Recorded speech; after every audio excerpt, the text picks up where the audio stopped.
Hello?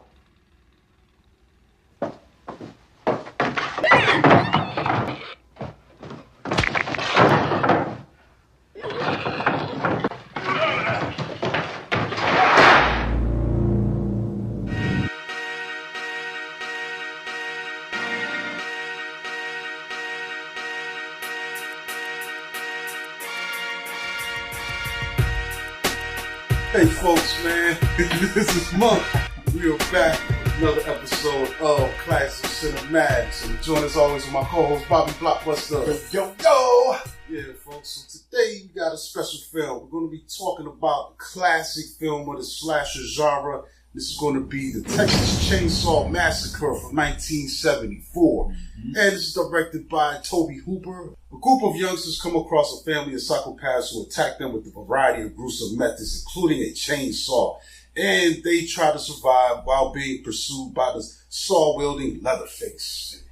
Yeah, man. So, this, like I said before, man, this is a really crazy film, man. It was definitely made on the fly, on a cheap budget in a hot summer in Texas. And I don't know, man. There's just things I think about when this film comes to mind. For me, it's brutality. You know what I'm saying? Definitely atmosphere, man. Really high tension, surrounding it. Just, it's amazing the production value they were to get out of this, man. The main thing that comes to my mind is the realism aspect. This film has a realistic undertone that overpowers everything else that this film has to offer. Like, sometimes it feels like you're watching like a found footage tape or even a documentary of the life and times of Leatherface. I mean, they pushed that product so hard that people thought that Leatherface was a real dude. Yeah. This was actual factual based stuff here, where we all know by this point in life that the film was based on Ed Gein, and Ed Gein's crazy antics in his life inspired this film, Silence of the Lambs, and Psycho. So you have to be one kind of brutal dude to inspire, the horror elements in these films. But, back to this one, I mean, it's so cool how they were able to set that tone, snatch you up by the collar, sit you down, and then, just kind of put you on a thrill ride. For about an hour and a half. Yeah, so let's get to the story of this, man. We've got a group of characters here in this film, and interestingly enough, our characters in here, we've got Sally and Franklin, their brother and sister, man. So they decide to visit their childhood home that they grew up in, which is their grandfather's property. They used to spend a lot of time there hanging out with him. And there's stuff to do around there. There's water holes you can swim in, and just little stuff. So this is kind of a weekend getaway. I think the grandparent has been deceased, so they're just visiting the house, checking out the state of it. No one lives there now, but they're going to go there, probably spend the night and just poke around and, kind of just kick it. Chasing nostalgia. We all do that. But interestingly enough, in the process of doing that, man, they end up encountering this wild and wacky family. And one of the interesting things about it, it kind of has, a setup with a film like this. Some things are going good until they're not. Yeah. And I do love how they play around with some of the atmosphere. It's like, we're hearing about horrible crimes on the radio that are happening all over the country. This seems to be whatever radio station they're tuning in, they're giving updates. And I'm listening to some of these stories, and they're kind of along the lines of what's going to happen in this film, including the local grave robbery that's been going on. And that's what's so cool about this, and that's what I mean when I say they really set the tone, because this one has one of the most memorable intros. You know what I'm saying? Where it gives you that almost like that Star Wars effect, where you're reading everything. Like a crawler. Yeah, the crawler. But then, like I said, they're giving it to us in the sense of a radio or a news article, and then showing us that image, like right out gate. The first image we see is the torch on the grave, and so it's like, whoa, so we're starting this with a very unsettling image, and then as we watch them drive their minivan through that desolate desert, it gets really crazy. They're ramping it up too. Even the one girl brings up the psychic, the horoscope. It's Saturn's in retrograde. This is not a good time. And then like you get a little bit of what their characters are bringing to the table, and then right off rip we get the hitchhiker, who's played by Edwin Neal, and that gives us the other side of the coin. Like, we have not met Leatherface yet, but we know just off our interaction with the hitchhiker that we're in for some shit, because this dude, he's awkward and very, very weird. Oh, but, socially, and it's not just like doesn't see a lot of people. his social inadequacies, but he looks at my man Franklin. He's like, "Oh, you got a knife? Let me check it out," and then cuts his hands like, "Yeah, look, Then takes a picture of him, like tries to sell it to him. You know, who moves like that? You got to be crazy. Like I said, it's part of the ramping up of getting this tension going in this film, and I think that's where this thing really shines, man. It does. So eventually they get to the location, but interestingly enough, though, I think one of the big factors here too is they run out of gas. You know what I'm saying? Because it's supposed to be a straight shot to the house, and honestly, I don't think this would have went either way good for them at all. But by making that gas stop, it also gives us more tension ramping up, and we got a guy here that's telling them like, on one hand, I feel like he's helping them. But on the other hand, I feel like it's a setup because he's like, yo, you don't want to go up there. What are you going there for? There's nothing there. He knows. He knows about this property and the danger of this area. So at that point, he's trying to give them an out. But maybe I think through poking prodding, he's kind of trying to suck them in too. And then he said, why don't you just wait for the truck to come here? It'll be here later today. And I'm like, man, I don't know. Now rewatching it plays really weird. I'm like, was he seriously trying to help them, or was he trying to set them up too? No. Like, and that dude, the gas station owner was played by Jim Slidow, and the character's name is Drayton. Yeah. And like you were saying, like at first, your first watch, you think he's being genuine. Oh, we're just out of gas. Go ahead and hang out. We got some barbecue, kind of, and imploring them, don't be nosy. Curiosity kills the cat. You know what I'm saying? Just mind your business and stick to the road. But then, like you see later on as the movie progresses, that he's the bait and switch. You know what I'm saying? Like normally people don't seek out the house. They don't find the house. They get brought to the house. It's crazy because rewatching it, like I don't know, for some reason things were catching my eye, including the crazy guy, the first crazy guy they encountered. Oh, Edwin Neal. The hitchhiker. So hitchhiker, and they're all in on it. These guys are all related. Yeah. And not only, and you've got different stages of, you got the hitchhiker who's probably, even though he does something crazy, he might be the most harmless one. As crazy as that sounds. Then we get the kidnapper, and then we got Leatherface. So we've got these three guys roaming around this thing, hunting essentially, which is crazy. Personally, I think the most harmless one is the grandfather who we see at the end of the film. But, you know what I'm saying? All he does is suck her finger. I don't even count. I don't count him, bro. I don't count the grandfather. But no, you're absolutely right. So we're seeing this crazy. We're seeing these different levels of crazy and the different levels of execution. Like you said, like the hitchhiker, he was trying to get him to drop him off at the house. That's his way to try and bait and switch. And then, of course, Drayton, he kills him with kindness, just playing the gas station owner, like, oh man, I'm trying to help you guys. And Leatherface just savage. I did notice that part too, with the blood, was the hitchhiker marking the vehicle, so the Drayton would know that this is the people I ran into. Because it wasn't just like trying to stop the van smear. It was a symbol of some sort. And I think that was also for their way of trying to tie into the astrology. Like maybe it was some kind of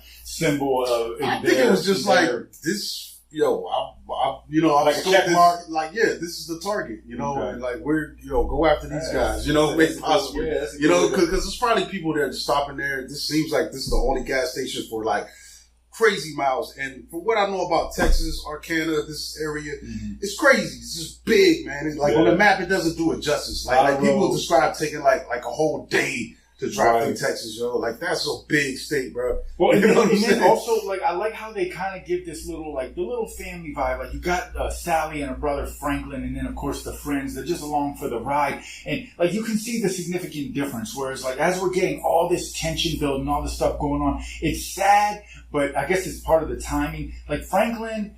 In the intro, they label him as invalid, which I think is a very harsh back in the day, that's what they would say. But pretty much, he's paraplegic, and it seems like, he's got a couple things going on mentally. But, he's a jerk. He is a jerk. He's a jerk. He's very hard to manage. So they present that well, but then it's wild because they also use him as almost like comic relief. Like things happen to him that you shouldn't find funny, but because of the way he's presenting himself, you're kind of like, well, I don't really feel that bad for you. Like, why did they show him having to roll down the hill and roll out of his wheelchair? They did that because they knew it was going to get a chuckle out of people. We're all wrong because we all probably was like, Yeah, it's funny, man. But eventually they do get to the house, man, and then things kind of hit the fan from there because they start poking around, and this becomes apparent pretty quickly that this house isn't fully unoccupied. Someone at least, it's empty. It does seem like in a state of disrepair. No one's really living there, but there's signs that someone has been passing through this. And then this property is pretty damn close to our other guy. They're like neighbors. Of course, instinctively, they're like, yo, maybe we can buy some gas. This is a farmhouse. They gotta have equipment that uses gas. Yeah. We can buy some. So they went there with good intentions, not to snoop around. But here's the thing. Never thought to buy gas from another citizen like that. Maybe you might go in your next door, but you got any mower for your lawnmower and gas, sugar, a little bit of gas for your mower, right? But not like to fuel my vehicle. Right. I'll take it a step further. I've never had the thought of knocking on a stranger's door and then checking to see if it's open. If it's open, just walk in. Especially after seeing something like this. And plus, we're in Texas where everybody got the strap. Exactly. so you don't want to go investigate instead of a wind chime. It's bones on the front porch. Like, come on, that's telltale sign. Walk the other way. Yeah, that's crazy. Man. But then, and then, like you said, then it's just like one by one, count by numbers. Everyone, the first two come into the house, they get executed. Then one friend goes to look for them. He comes in, gets taken out. Then the last two, and Franklin and Sally, they're like, man, where's everybody at? The sun was up when they left. Now it's dark. I'm leaving them. I'll figure it out tomorrow. Yeah, but yeah, that's what I'm saying. And then of course they go to investigate, and Sally ends up being the lone survivor, and she gets invited to dinner against her will because she runs back to the gas station. That's when we find out that Drayton ain't up to no good either. Yeah. He's like, oh, I'm gonna help you, till he starts twapping her up with the broom and then knocks her out. Yeah, they're all in on it. I was telling you earlier, these characters aren't really much to them. Are survivors for the most part. They are a group of young college students. We've got Sally, we've got Pam, we also got Kirk and Jerry, you know what I'm saying? And these are, and Franklin, you know what I'm saying? Essentially, they're college students. Like I said, they're out, and there's not much to any of them which is really describable. Like, we don't really learn much about them, even with their banter and stuff like that. It's not really until stuff gets going, except for Franklin. He's definitely a standout personality. He's in the chair. He's kind of a dick too, so it makes you, I think having him in the chair was an interesting choice, but also with his personality, it keeps you from over sympathizing with him. You know what I'm saying? Usually someone in this state, you want to protect them, and with him, it's just like, bro, like, shut the fuck up. Like, why are you being so weird? To me personally, with the exception of Franklin, I feel like they didn't give us much with the other characters because they were just presented to be victims. Yeah, I don't think we needed much with them for this film to work. It's not like this film is a film about conversation or any of that. The story is the story. Bro, it's a van full of sacrificial lambs. You know what I'm saying? That's why they gave us a little more with the hitchhiker, and they gave us a little more with Drayton, and they gave us a lot with Leatherface. Because it's his story. And that's why I feel like Gunnar Hansen is the most important character in this movie, playing the most important role. And it's wild because, he was able to give personality to a big brute that's wearing a mask that doesn't speak. You know what I'm saying? But he took it steps further. He did things that didn't have to necessarily be done while presenting this character. But with that said, though, I do think the hitchhiker and Drayton are really important characters. They probably get the most dialogue and the most attention, of anyone in this film, where we're paying attention outside of our survivors because we're following their point of view. But when they come on the scene, they give us a lot of context and a lot of clues. And especially I like what we get from the hitchhiker describing his family history. Yeah. And it's a film that when you see this part, it plays better when you watch it again because you know what he's getting at. And this family, seemingly, they were butchers. They were factory workers. And they were the kind that probably...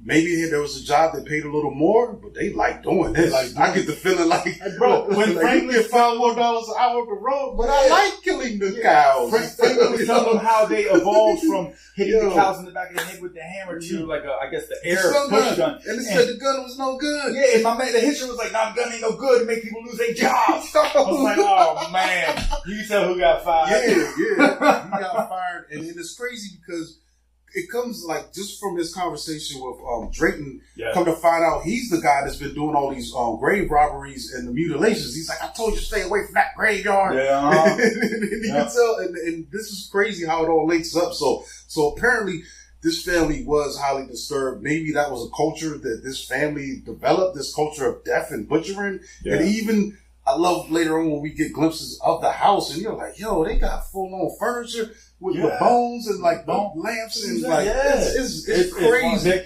They're not just killers, but they're collectors. Yeah. You know what I'm saying? And it's very strange. That's very disturbing because it shows us a large sense of pride in what they're doing. They like to mutilate their victims. They like to hear them scream, and then they like to put up their ornaments of what they did. The trophies, man. It's insane.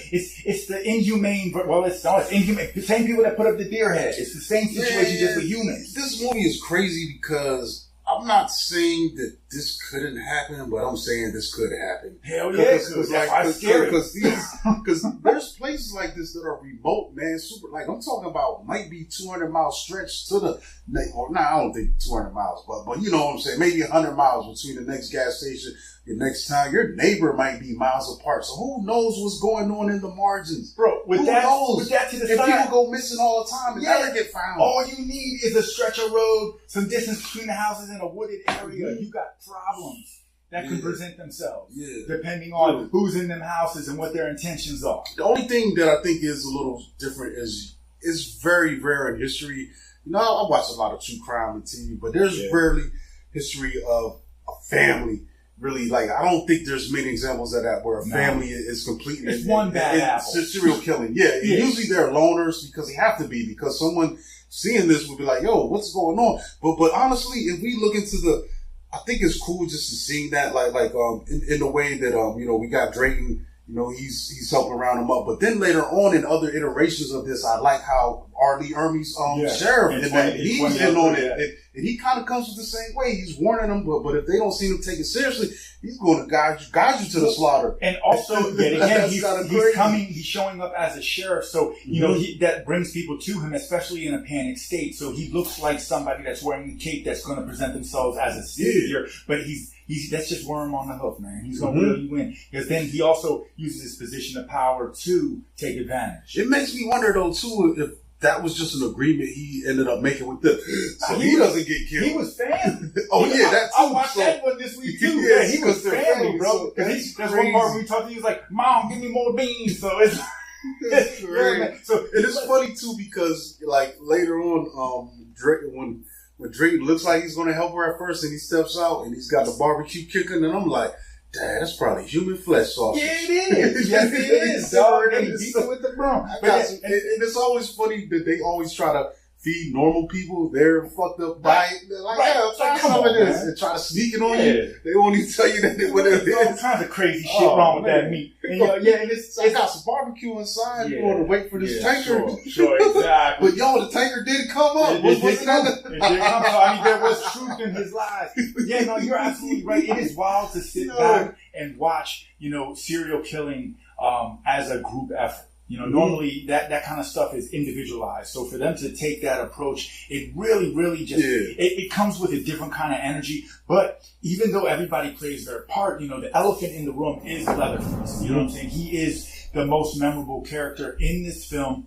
And I think it's because, you know, in 1974, we didn't have a slasher in this likeness. He was the first of his kind, big, burly, masked up. And then also, you know, to bring the chainsaw, you know what I'm saying? To use, you know, guard tool. It's a very scary weapon. It's heavy. And it's scary thing to weaponize. It's destructive. And, like, you got to think, on screen, the only other masked horror figure was Phantom of the Opera. And that was in, like, the 50s. And this came out, 4 years before Michael Myers. So he really recreated the platform for what the slasher film was going to bring, set the blueprint, and it's been emulated in many ways. But when you look at it's his costume design, it's the mask and the weaponry, and that's so cool to see that. And then even with like like I said, the extra steps that Henson took, like by giving Leatherface 3 different masks that he wears. That was crazy to me. I love the fact that he put on his dinner mask. Yeah.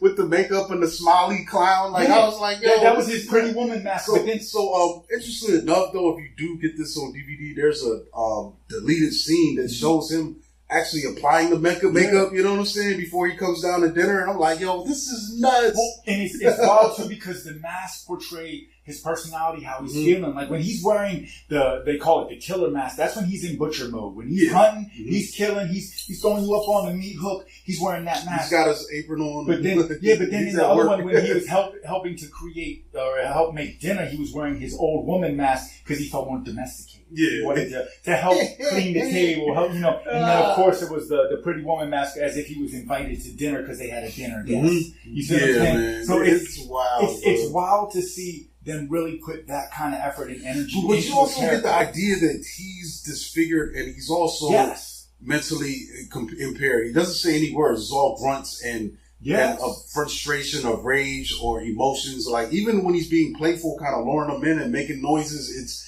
you know, like you get this. I get the sense that this kid, like, it's kind of stereotypical, you know, mentally impaired, burly guy that's strong, but just doesn't have, you know, the mice of men. That kind of vibe, you know, and it's wild. And it seems like the family's just used to him doing that. And I see, man, this film is great, but I think some of the sequels work better than others. But I do like that most of the sequels add on to what this character is. We get a little bit more than what we get from this film, and that could be cool. Like, even though those films in the wholes haven't all been super great, but I just love the expansion of the lore and the psyche of the killer. You know? I'm with you 100%. The only thing that I feel like they fell short on in the sequels is they removed Gunnar Henson from playing Leatherface, and everyone else was trying to emulate what he brought. This was a clear indicator that everybody cannot play the masked killer. Yeah, like I'm thinking about like there's a significant difference between Leatherface in part 1 and part 2, even though part 2 is good and we are going to bring that one up. But it's if you're not talking and you're wearing a mask, then you know all we have left as viewers is body movements and mannerisms, and you could tell there was a difference. You know what I mean? Yeah, I don't know what if they decide not to bring him back, or he couldn't do it. He knew his worth. He wanted a little more money, and they didn't want to pay him more money. Oh yeah, they were wild. You know, and that's what I'm saying. I mean, because bro, this money turned cartwheels in the box office. So I mean, they had the bread, but you know, they just felt like, y'all, you're a masked big figure. It's greedy Hollywood. Exactly. But what's cool, like I said, the extra stuff that we get, because like I even like the remake.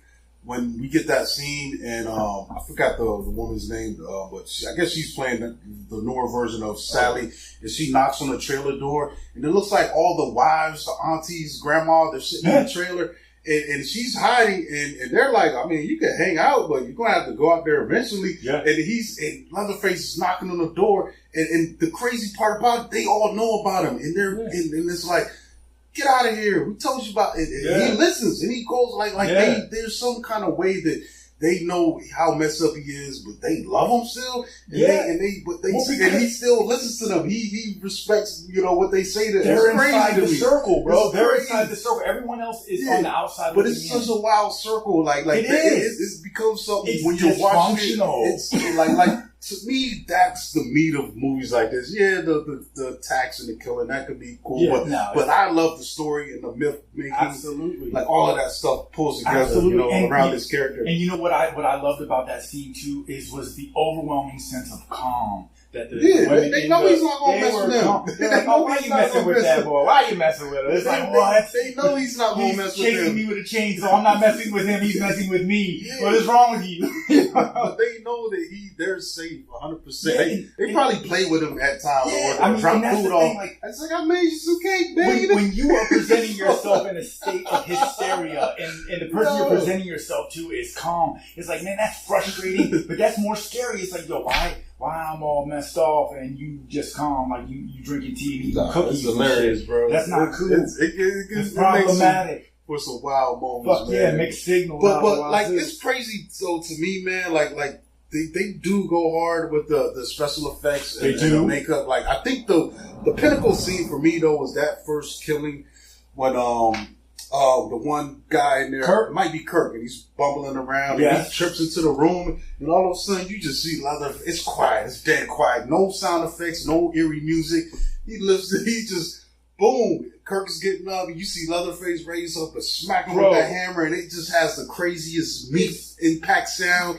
It's a thud, and it's like, boom. You know what scared me so much about that scene is that when he bludgeons him, Kirk starts hemorrhaging. It's almost like killing a cow. That's what they were referencing. And it's a sledgehammer. It's a small sledgehammer. Kirk's just, shaking, so he didn't want to envelop him, and then he hits him again while he's down. Pulls him in and then slams that door closed.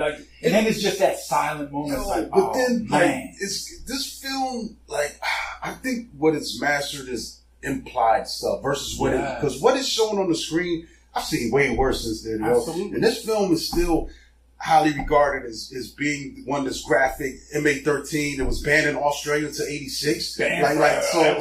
So honestly, it's not super violent in that regard. I think what it excelled at was the way it filmed the violence and allowing your brain to take over and fill in some gaps, and the way it presents the violence, because, when they first started selling the film, it was hard for them to get distribution. So, Toby Hooper said that he, strategically tried to minimalize the graphic violent scenes because he was hoping to get a PG rating. Ooh. You would think a PG rating, bro, not far from that. It was too intense to get that. Even though it doesn't show much, because the only person really that gets hit with the chainsaw is Leatherface. Yeah, that's the crazy part. When he cuts his leg on accident, but like you said, that happens on screen where we can see it. I mean, he's drilling the guy in the wheelchair, but we don't see nothing. It's all POV. He was drilling Scarface. Yeah, exactly. It's our point of view. But and that's the thing about the old school horror films is the insinuation, the way it opens up the pathway in the mind for you to perceive. Yeah. What you think would happen. Because I was definitely worried about that chick's back when he threw her in the hook. I was like, you don't even see nothing. That is, when it comes to the makeup effects, we get all that going on. All the masks look great. The way they use a face to hide his face. And that's just so inventive and original. The furniture. The furniture. But the sound effects for me. For this, to not have a score. The score is pretty much sounds that you would hear in a slaughterhouse. Slaughterhouse music, and then just oversaturated with screams. Is there any music at all? It sounds like in the beginning. I'm thinking even when they're poking around, no sounds, bro. You might catch a little country song once or twice, but it's mainly. But that's on the radio, in the background. When the film first opens up, it's that weird meow. That's a picture being taken, the flash going off. The flash charts like that. Y'all don't remember that, kids. You know what I'm saying? So, for them to use these sounds as the soundtrack is just so inventive. And then all these different screams. Like you said, the scariest sound is when my girl is screaming for her life after she sees Kurt dead. And then he lifts her up and puts her on that hook. And then you can hear the wind come out her body. Anyone who's ever fell or got their wind knocked out, that's what it sounds like. And then as he's sawing up Kurt, she's just faintly screaming. It's like, bro, these are things you can't unhear this stuff. You know what I'm saying? It just intensifies this realism that this film has. It's just like, oh man, that's probably what it would really sound like. Yeah, and I like when dude comes back. He's poking around, not Kirk, the other guy. Is that Jerry? Jerry. He comes in the room. And he lifts open the thing, and she's laying in his like a puppet, almost like Pinocchio or something coming out. It's like okay, the shock wore off. Now I'm back. Yeah, and this is messed up. The last thing I saw was horrible, so I'm reacting to that still. Exactly. And then he gets it, and I'm like, yo, this is crazy, man. It's a wild thing, man. I think probably culmination. My favorite scene is going to be the dinner. This is a little rough to sit through. I kind of don't like watching that scene, but I like when they try to, it's like Grandpa's the best at it. They try to get Grandpa to kill her. Yeah, he can't lift the mallet. This going to take 100 whacks to take this girl out. And she finally has had enough and runs up out of there. It's so crazy, busts through the window. And then it's a crazy sequences of events, man, because then you hear the chainsaw. Broad daylight, Leatherface. I love the decision to put it in broad daylight. Yes, and it's dawn, crack of dawn. And it's getting brighter. The truck driver comes out. Leatherface starts going at the trucker, yo. I don't even, what happened to the trucker? Did he get away? He kept running. I watched that a couple times. Yo, like when Sally breaks left, the trucker just kept going straight. Leatherface he was at a cross in the road. He was like, well, I've been chasing Sally. I'm gonna get her ass. You know what I'm saying? And by this point, he had already hit his leg with the chainsaw, so he ain't had much running left. He was like, the trucker moving too quick for me. Sally already damaged, so we gonna do that. I love the fact that he's just in this. That's the favorite part. That scene. I was about to say my favorite part is when he does the chainsaw dance. It's like, I mean, that's like, amazing, bro. That is one of the most coolest ways to display frustration. You know what I'm saying? Because it's like it almost feels elegant, like he's dancing with the chainsaw. The sun's coming up. I mean, it's a silhouette of him. You know what I'm saying? And but you can tell ultimately he's pissed because now what's going to lead to Sally getting away? More people come into the house. Where at the end of the day, if she could find some cops, she might have went silent from them. Never spoke again. I mean, everybody did. Like, what is there to? I guess that's therapy sessions for the rest of her life. But think about it. I don't know what happened, sir. I mean, the new film tries to explain it, but I don't kind of buy that. Like, it's just. Even when you watch the second one, the story does. They try to keep them cohesive, but it focuses more on cops.